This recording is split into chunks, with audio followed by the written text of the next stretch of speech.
1 person killed, 3 people injured, many homes destroyed or damaged, and evacuations were mandated when a landslide tore down a hillside on August 25th, 2024. Think about what you were doing today between 3 and 4. When this landslide happened, people were at work, home from school, and most people did not know what would happen at 4:15 p.m. in the White Cliff neighborhood of Ketchikan, Alaska. The cause of the landslide was heavy rainfall, or what geologists sometimes call an atmospheric river.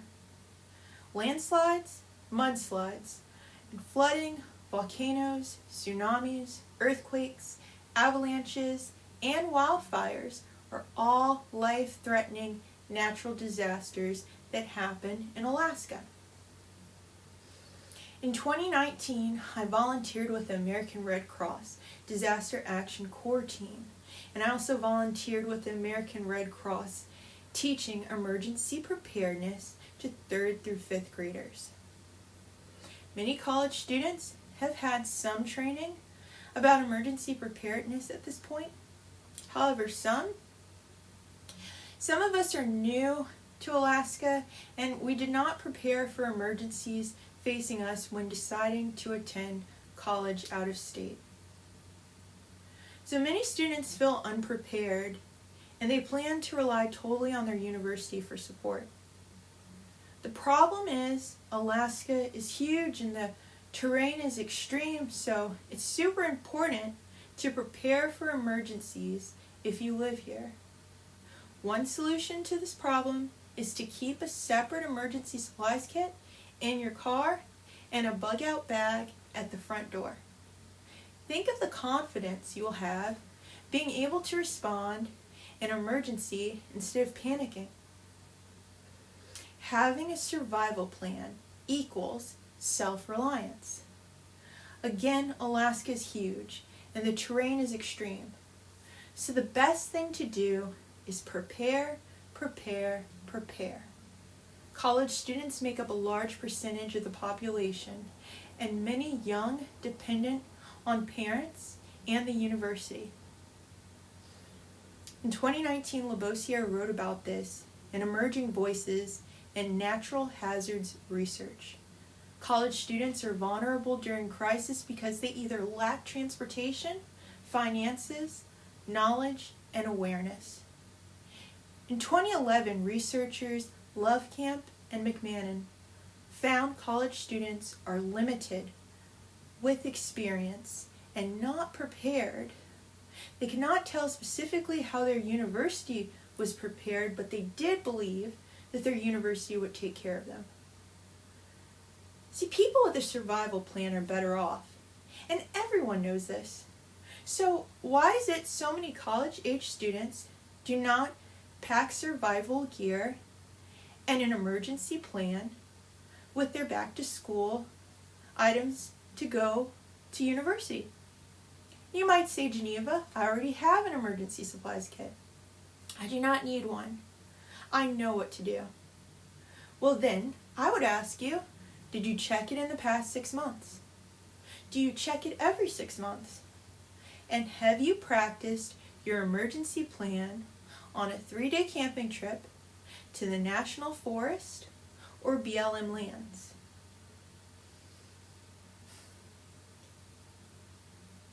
In 2016, a survey cited by Lebossiere mentions that students of a small liberal arts university in southeastern U.S. found that males were very confident about their level of preparedness compared to female students. But less than 43% knew where emergency shelters were, and less than 30% had a plan for severe weather. Yes, students are vulnerable and in crisis, but there are resources available if students want them.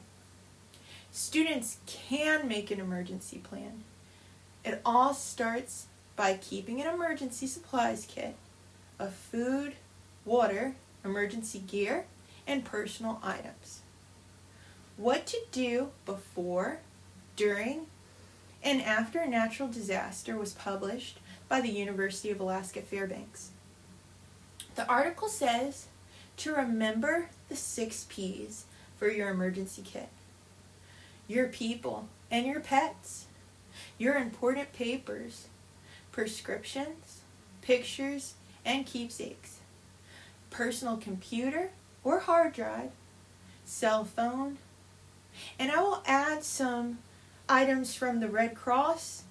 They say you need 1 gallon of water per person per day, non-perishable food that's easy to prepare, flashlight and a battery-powered radio, extra batteries, first aid kit, multi-purpose tool, sanitation and hygiene items, emergency contact info, extra cash, emergency blanket or sleeping bag, extra clothing, and maps of the area.